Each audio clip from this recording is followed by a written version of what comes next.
Hai sobat, perkenalkan nama saya Alfrini Halawa, Prodi Ilmu Hukum Universitas Putra Batam dalam mata pelajaran Hukum Ketenagakerjaan dan Perburuan.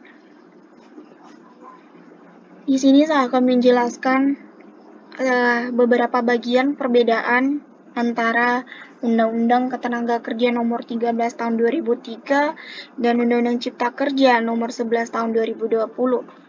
Ada 15 poin dalam perubahan undang-undang tersebut, dan di sini ada beberapa poin juga yang akan saya lakukan perbandingan, yaitu tentang topik jaminan sosial, kemudian perjanjian tenaga kerja kontrak. Yang pertama yaitu topik jaminan sosial, yang dimana Undang-Undang Ketenagakerjaan memberikan jaminan atau sanksi pidana bagi para perusahaan yang tidak mengikutsertakan pekerja atau buruh dalam program jaminan pensiun. Dalam hal ini, ketika para perusahaan tidak membuat program jaminan pensiun, maka perusahaan akan dikenakan sanksi pidana singkat 1 tahun dan paling lama 5 tahun dan denda 100 juta dan paling banyak 500 juta. Sedangkan di dalam Undang-Undang Cipta Kerja malah menghapus sanksi pidana tersebut. Nah, dalam hal tersebut sebenarnya akan menjadi sisi negatif bagi para pekerja atau buruh karena tidak adanya jaminan pensiun ketika telah berakhirnya masa melakukan pekerjaan dalam suatu perusahaan.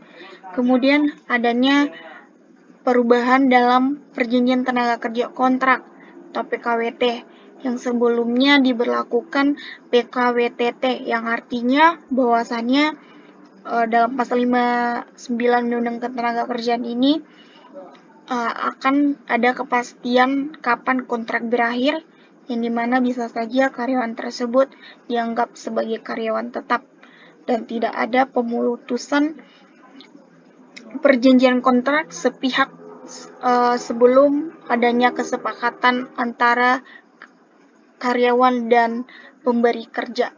Dan kemudian sedangkan di dalam Undang-Undang Cipta Kerja masih tidak ada batasan waktu maksimal dibuatnya suatu perjanjian kerja kontrak yang bisa dilakukan, dalam arti bahwasannya bisa saja pekerja atau buruh tersebut tidak akan menjadi karyawan tetap, tetapi akan dikontrak terus-menerus, sehingga di sini tidak ada jaminan bagi para pekerja untuk memperoleh jaminan untuk menjadi karyawan tetap. Nah, inilah dua hal yang bisa saya perbandingkan, yang dimana saya simpulkan bahwasanya di dalam Undang-Undang Ketenagakerjaan sebelumnya lebih baik dibanding dengan Undang-Undang Cipta Kerja yang telah dibuat pada tahun 2020 sampai sekarang ini, karena sebenarnya ini menjadi polemik juga bagi para pekerja yang membutuhkan pekerjaan yang lebih pasti dan pekerjaan lebih terjamin dan terlindungi. Jadi dalam hal ini teman-teman, saya mohon maaf jika ada kesalahan dalam penyampaian, dalam perkataan dan penjelasan. Mohon dimaklumi, dan saya ingin teman-teman mengomentari penjelasan saya dan memberikan tanggapan yang lebih baik lagi dalam video saya ini. Sekian, saya ucapkan terima kasih